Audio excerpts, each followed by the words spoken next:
Assalamualaikum dan salam sejahtera. Pada video yang lepas saya menceritakan mengenai 4 jenis masalah, 4 kuadran kan. Dan saya juga dah ceritakan mengenai hasil kata no mondai.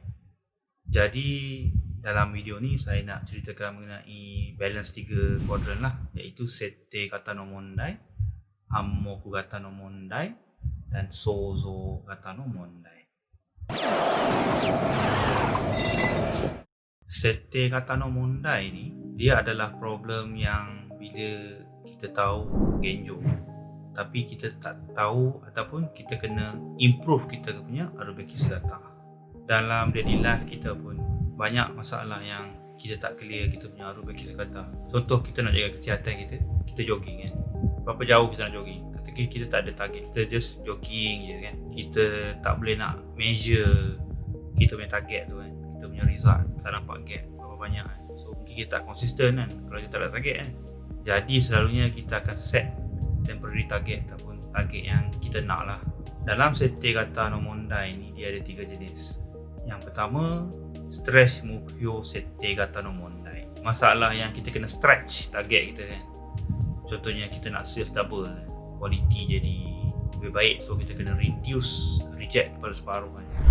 Macam contoh jogging tadi, kalau saya jogging 1 km je, saya nak jogging 3 km. So bila kita punya target tak nampak, kita boleh letak temporary target dulu.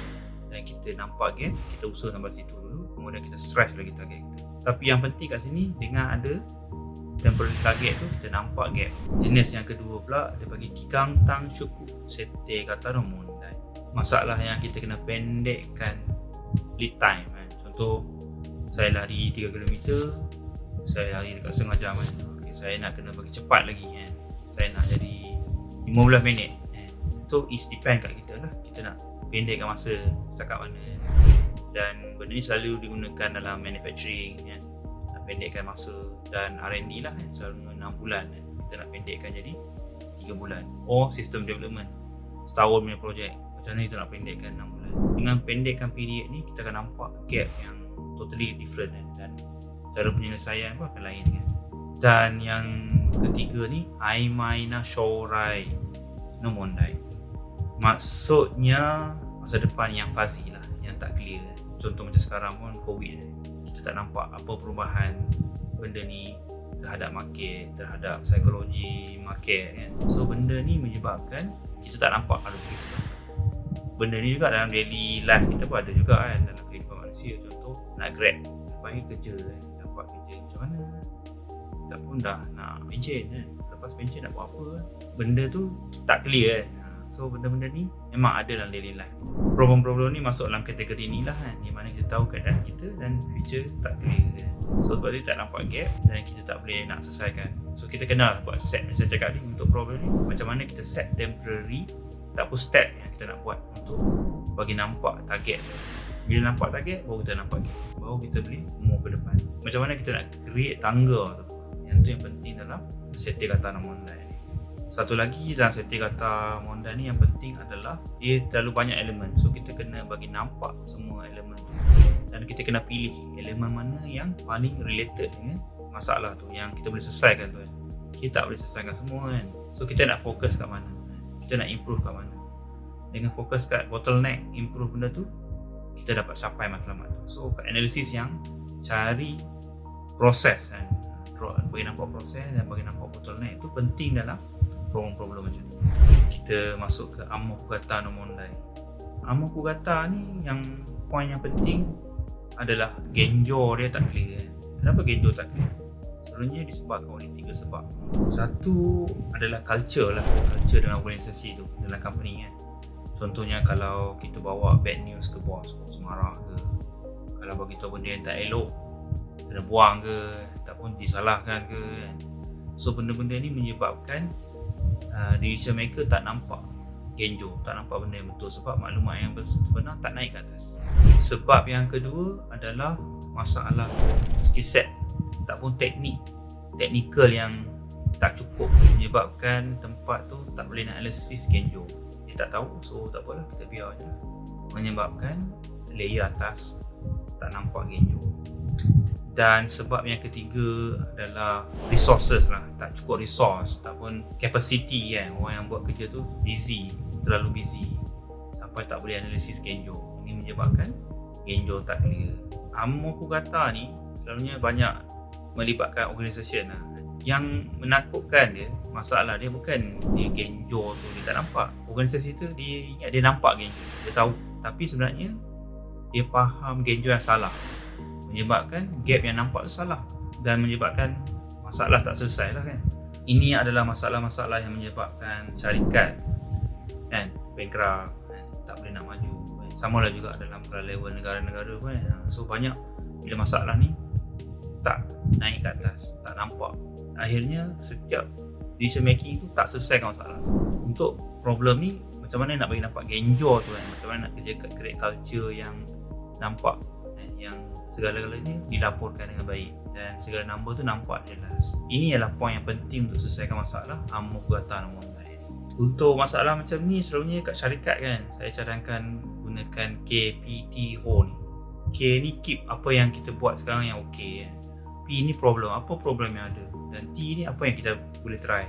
So dengan list down benda ni, kita akan nampak masalah tu dan apa yang kita boleh buat kan. Selalunya organisasi yang besar kan, macam level kerajaan ke JLC yang besar ni, basically genjo tu tak nampak tu kira normal lah kan. So macam mana nak bagi nampak benda tu kan, the rules, dan macam mana nak pusing PDCA tu sangatlah penting.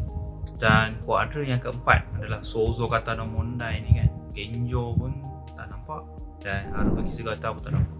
Bukannya malas ke tak nak bagi nampak, so memang ada masalah yang tak nampak. Contoh kalau kita nak buka bisnes baru kan, kita kena start daripada bagi nampak genjo dan bagi nampak Arubeki Segata.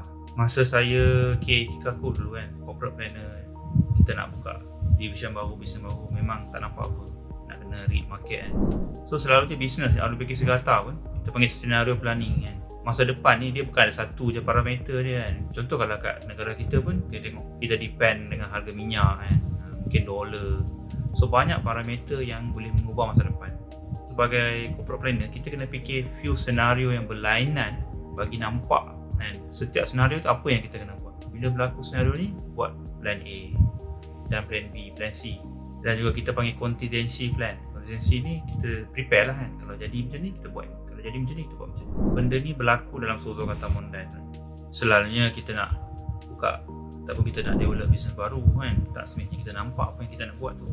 Kadang-kadang kita dah ada produk, mungkin kita kena tukar service, kita kena tukar cara approach client, cara kita advertisement, pricing kan. Semua ni adalah genjo kan. So kita kena customize ikut senario tadi kan. So benda-benda ni is common lah dalam siapa-siapa yang handling marketing kan, ataupun corporate planner. Dia masalah dia adalah SME lah. Macam SME, kita tak ada resource untuk letak dalam organisasi kita yang untuk buat benda ni, develop benda ni kan, berbanding dengan company yang besar kan. Kalau kita tengok level negara, level company besar pun masalah juga. Sebab apa? Masalah dia masalah strategi kan. Siapa yang buat strategi tu kan? Dia panggil Zente no Fusoku. Maksudnya condition untuk strategi tu tak cukup, input tak cukup kan. So main ikut pengalaman saja. Benda-benda ni quite common. Sebab itulah banyak organisasi dan banyak level-level antarabangsa pun tengok banyak gagal kan. Sebab dia orang neglect benda-benda ni, strategi. Kena letak resource, dia betul letak kan. Pengalaman saya lah untuk Sozo Kata Mondai ni is kita kena letak somebody yang khusus, yang di luar organisasi kita, ataupun satu department lah kan. Kalau misal buat satu department yang handle benda ni, macam kat Jepun dulu ada kapal bumi besar saya kat sana. Saya punya profesor expert dalam risk management. Dia bukan yang pakar perubatan ke, dia pakar kapal bumi ke kan. Tapi pakar-pakar risk management ni dia letakkan kan, dia orang buat satu organisation untuk handle masalah-masalah macam tu dan bagi nampak risk kan, risk assessment. Dan satu tim lagi buat macam bilik gerakan bagi nampak maklumat-maklumat tu dalam satu tempat supaya dia orang boleh buat strategi yang betul yang dan berkesan kan. So benda-benda ni kena buat effort lah kan. Tak boleh just biar kalau macam keadaan kecemasan, contoh macam COVID sekarang, kita tak boleh just biar dekat organisasi yang sedia ada. Sebab organisasi yang sedia ada, dia fungsinya untuk jalankan tugas yang sedia ada, yang selama ni dia orang buat. Tiba-tiba berlaku kecemasan, memang tak boleh handle. So bila berlaku kecemasan, kena ada organisation yang kecemasan. Macam COVID ni, tak semestinya Kementerian Kesihatan saja kan, ekonomi efek, logistik efek, dan banyak benda efek. So macam mana nak handle, macam mana nak bagi nampak risiko, macam mana nak deliver resource tu dengan yang betul kan. So kena ada satu task force team yang di luar organisation, di luar mindset ataupun logik ataupun power yang sedia ada sekarang, baru kita boleh nampak dan handle masalah. Okay, setakat ini dulu untuk kali ini. Assalamualaikum dan salam sejahtera.